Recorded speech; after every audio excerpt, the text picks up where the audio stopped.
What were the aims? The aims certainly were to combat the current pandemic, to be prepared for future pandemics, and not to forget the other challenges we are facing in the global health world. And the instruments were also clearly set out.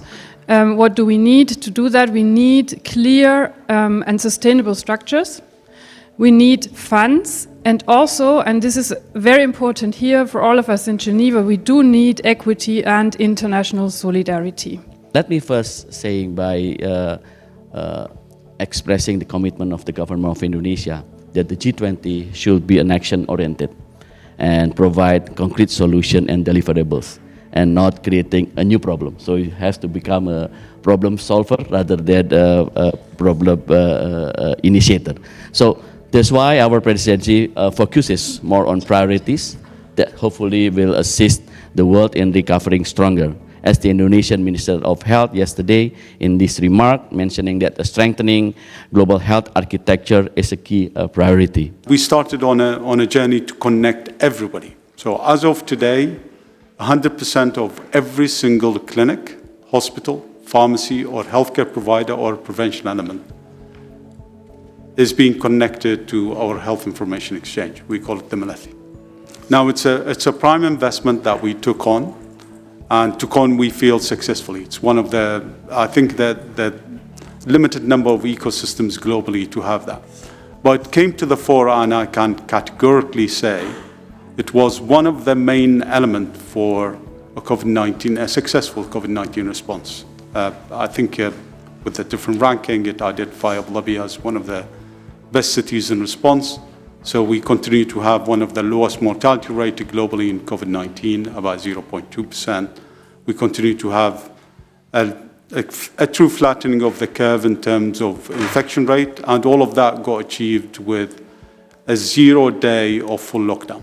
Really bringing from different spectrum, you know, the financier, the countries, I mean, ACTE has now more than 146 countries, I'm not mistaken, probably bigger than the Paris Accord, the various partners, and some of them we had worked together, but some we hadn't. So it was really to look at developing swim lanes, you know, what can work, what cannot work, at the same time leveraging the networks, the existing one, new ones, at the same time thinking about financing, but most importantly at the same time thinking, oh, how can we deliver if actually this instrument works? How can we already start preparing the countries? Again, we heard over the past 2 days how thinking also about the end view.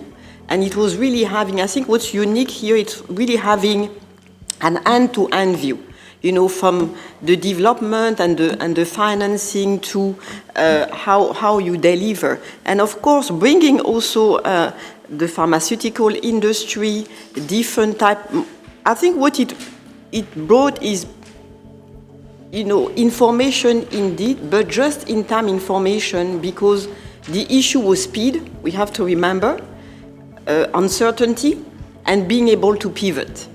And I think that has been critical, and I think makes actually ACT-A a very powerful platform in terms of coordinating body to address this type of challenge. Of course, for the future, certainly a type of coordination mechanism like that may be appropriate, particularly for the nimble and flexible structure. But I think what we have to be mindful and be careful is that as we think of maybe bring a little bit more formality into the structure, not kill that nimbleness and flexibility, because next time it may not be the same type of pandemic. So we have to be mindful of, how do you say, recency bias.